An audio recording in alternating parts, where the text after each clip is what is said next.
Evening. It's Vijay here. Today is Sunday, 15th of September 2024. Today's topic for the weekend review is mispricing of assets by the market. Before that, a quick review of markets. Markets were very volatile last week, but they closed on a high as on Friday.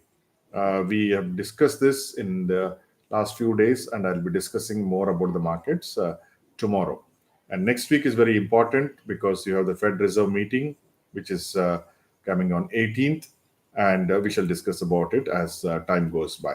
Today, I would like to concentrate on the topic mispricing of assets, which I noticed last week in quite a few asset classes.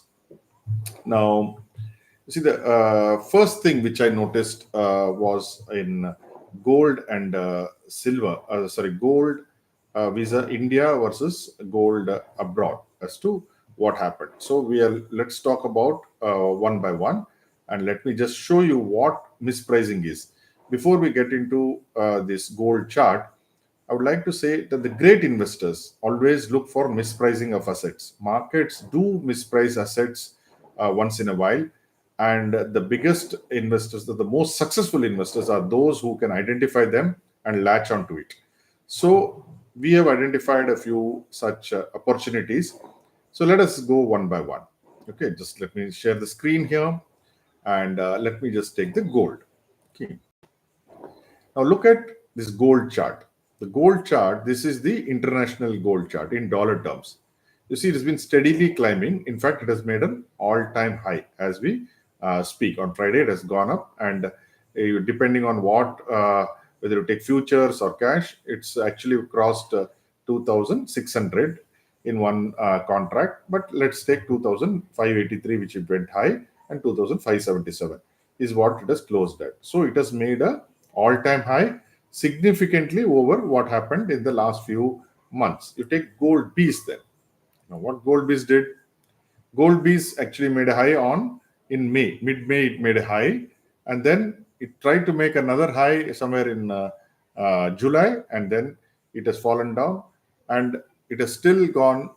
It's still not gone to the highs which were made sometime in mid-May. So mid-May one high, mid-July another high, and we are making a high for the last 45 days. But if you observe, we are nowhere near what is happening in gold in the global markets. Incidentally, gold in Chinese markets are about 10% higher than what it is there in the US markets. So this is huge mispricing.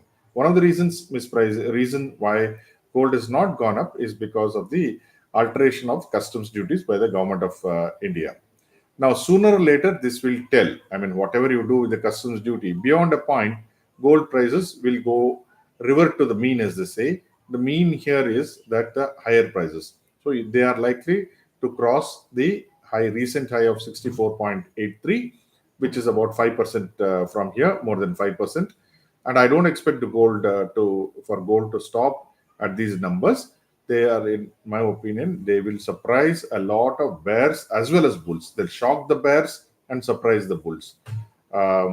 Just to inform that we hold gold and silver in our portfolio for a very long time, and we have been advocating that this could be an asset class which will do better than equities in the next 1 year. So, in case of silver, for instance, silver, if you look at it, silver has not yet hit a new high. This is the overseas silver in dollar terms. Dollar terms, it had gone up to around 32.55, and right now it has gone to about 30.96. Silver B's, on the other hand, has somewhere, I mean, there is 100 rupees something, but that may not be the right thing. 93 it reached.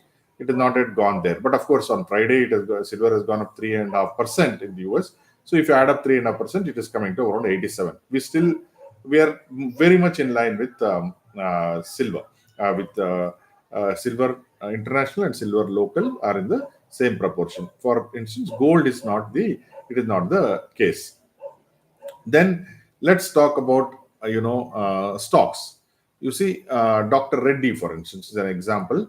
I would like to say, see, Dr. Reddy. If you really look at Dr. Reddy, I'll just share with something else now. Just stop here. I'll come back to this one, and let's before we go into Dr. Reddy, I think I would like to look at what Nifty, Bank Nifty, and mid cap and small cap, where there is a mispricing of assets. So let's take Nifty for instance. Okay. So Nifty, if you look at it, the P ratio is about 23.6. Let's just take only two things, P ratio and P by B. So for the P by B is 4.1. Just remember this, Nifty is 23.6 and P by B is 4.1. And let's look at what is the other case. This I need to again come to Bank Nifty. Let's take Bank Nifty. Uh, Sorry, let's see what is. No, I okay. So this is no, this is not Bank Nifty. Let's stop sharing again. Come back. I'm a little bit poor in this technology, but I can just show you Bank Nifty what has happened. Bank, look at it. The the P is only 15. Nifty, remember, P was 23.6 and the P by B is 2.7 vis-a-vis Nifty's P by B of 4.1. That is Bank Nifty. So much of mispricing of, you look at in terms of the P ratios are significantly lower than Nifty as we speak. So if somebody says markets are expensive, one should show them what Bank Nifty's financials are. And Bank Nifty has got the top stocks, and Bank Nifty stocks constitute about 33% of the Nifty. So it is not some idle thing that okay, Bank Nifty is some vague index or something like that. Then let's go to this one. What is that? Small case. So a small cap. Sorry. If you look at small cap, see the P 32.2 vis-a-vis Bank Nifty of 15 and the Nifty of 23.1. So PE of small cap 250 is this is the Nifty small cap 250. The P ratio is 32.2. Normally, the P ratios of small and mid cap will be lower than Nifty, but you see it is double of Bank Nifty and 50% higher than the Nifty. Now the P by B is 4.3, which is in line with what Nifty's is, but much higher than what Bank Nifty's is, right? And then we go to the mid cap part of it. Again, I'll have to back. Then again, I have to share. So Nifty mid cap. Nifty mid cap, if you see, the P ratio is 45, close to 45. It is double of Nifty, and it is three times that of Bank Nifty. The P by B is higher here, 5.2. So which means it's most what shall I say? The most expensive index today is mid cap, followed by small cap and Nifty, and then you have Bank Nifty. So there is absolute mispricing happening in the broader market, especially in the small cap and mid cap. We're not even talking of micro cap here. There are many stocks in the broader market which offer value, but if you look at basically index components, definitely they don't offer any value. So you'll be very, very careful when you are getting into buying in this market.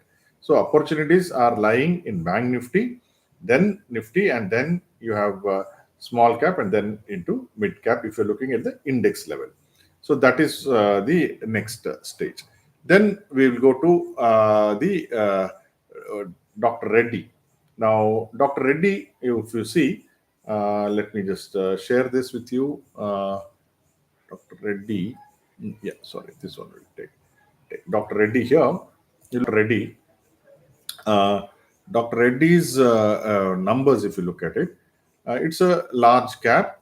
The If you compare that with peers, you see the Dr. Reddy P ratio, for instance, is below 20.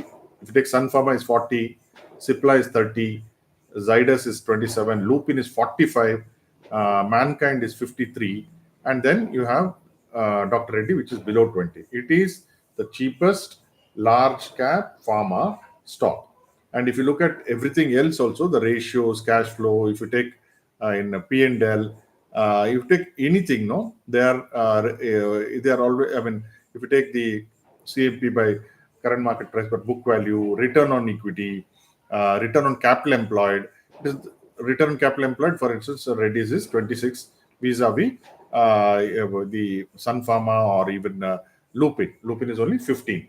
So as far as return on capital employed, Reddy is number one. That means whatever capital they get, they're definitely using it far efficient, far superior way of handling it than the other companies, the large companies. Then if you take a return on equity, which is again at 21.39, is the highest. So which means it is rewarding the shareholders. The shareholders will get benefited maximum if you are investing in Dr. Reddy. I'm trying to keep it very simple, not complicated. Incidentally, we own Dr. Reddy only for this because we believe that it has been mispriced. And if you look at the performance of Dr. Reddy, if you see, the performance has been getting better and better every quarter. You see, if you take from last year, September was 6,900 crore sales, 7,237, 7,137, 7,696. Slow and steady, but getting better. If you look at even a net profit, this time is better than last quarter, which last quarter was bad, but still this 1392 is better than 1381. If you compare with the last year, it's lower, but still if you take the last 2 quarters, it is getting better. In comparison, not all the other companies have done that well. So there is again mispricing in Dr. Reddy, and I say that we own that. Then the final thing which we will come to is the Bajaj Housing Finance vis-a-vis HDFC Bank. Bajaj Housing Finance has come up with its IPO and it's getting listed tomorrow. There is an enormous amount of excitement in Bajaj Housing Finance. If you look at Bajaj Housing Finance, who is their competitors? If you look at competitors per se, then there will be Bajaj Housing Finance. Yeah. You have Hudco, LIC Housing Finance, PNB Housing, and so biggest the 600-pound gorilla in the room is HDFC Bank. But because HDFC has merged with HDFC Bank, so there is no comparison here, but we will try to compare in our own way. So Bajaj Housing Finance, look at the PE, it's showing at 34 vis-a-vis 22 of Hudco and mostly the PEs are in below 30 and below 25 actually. Aadhar is higher now because Aadhar suddenly went up by about 40%. We had Aadhar in our this one, which I had mentioned to my mentees last week, about the last few weeks. We've sold it off. We are no longer in Aadhar Housing Finance. We are in HDFC as I've been disclosed. So tomorrow is expected that Bajaj Housing Finance will, the grey market premium is talking of a 100% rise from the market price. So whether it's 100%, 80%, we will know. If it is at 100%, the P ratio will go up to that extent. So we don't know. That means P ratio go to some 67. Now all these P ratios, if you compare with what is doing in HDFC Bank for the matter. Okay. Now we take this HDFC Bank. You see this HDFC Bank, the P ratio is only 18. Current capital 0.67. Return is very good. If you keep on looking at what HDFC Bank has done, their return ratios, for instance, Bajaj Housing Finance, the P by is 0.72, whereas HDFC Bank it is 2.77. So, as I told you, the P ratio is 34, close to 34. You may say you can't strictly compare, but at the end of the day, it is the biggest behemoth in housing finance is HDFC Bank. So one should compare. So it's not that you cannot compare it at all. Then your return on equity, Bajaj Finance got 14%. This HDFC Bank has got 17%. So on almost all Bajaj Finance. But we will see tomorrow that Bajaj Housing Finance will get a high premium and there are a lot of people jumping around. If I were a value investor between Bajaj Housing Finance and HDFC Bank, for me, the difference or what we can call the mispricing is happening in case of Bajaj Housing Finance in terms of it being much higher than what the fundamentals dictate. So my preference would be for HDFC Bank because HDFC Bank is mispriced. It's done well and it's global index. And second tranche will be bought in November, and so the prices are expected to go up. Even if you look at where we are on HDFC Bank in terms of you know let me just see whether I can show you HDFC Bank again here. You see HDFC Bank. Um, HDFC Bank is talking. It's fallen significantly from there, and then it has formed a saucer pattern. So, as I mentioned, there bulls will rule above this particular line, and the bears will rule above this line. You see, so much of negativity, but still, it is slowly and steadily going up. So, once it crosses and closes above 1675, then I think we'll have a swift move up. HDFC Bank. Right now, whatever bank is, for instance, the other day, the con that they have sold HDFC Bank in all the funds, which is and yet the prices did not move. So it was somewhere here he had mentioned, but nothing has happened. In fact, it has only gone up. So I believe that this has got good potential. HDFC Bank on pure fundamentals. So I would not, jump in and buy a Bajaj Housing Finance for that matter. If I have got money to buy housing finance, it will be HDFC Bank. So this is what I found. There is a lot of mispricing in the market, mispricing it between Indian gold and prices through the gold bees and US, and mispricing in terms of the Dr. vis-a-vis other pharma stocks, mispricing in terms of bank Nifty vis-a-vis small cap and mid cap. So there are opportunities in this market if you are able to find that which are mispriced. Even you take a sector by sector, stocks in that particular sector will be good. You have better fundamentals than other stocks in the same sector that you identify at this point of time. This is what I would say. Thank you for joining me, and we're just about to cross 1,000, all because of your love, affection, and also interest. If you like this kind of data analysis, kindly like, share, and subscribe. So let us reach 1,000 now, and then we will take it step by step. Thank you for joining me on this Sunday evening. Have a nice weekend.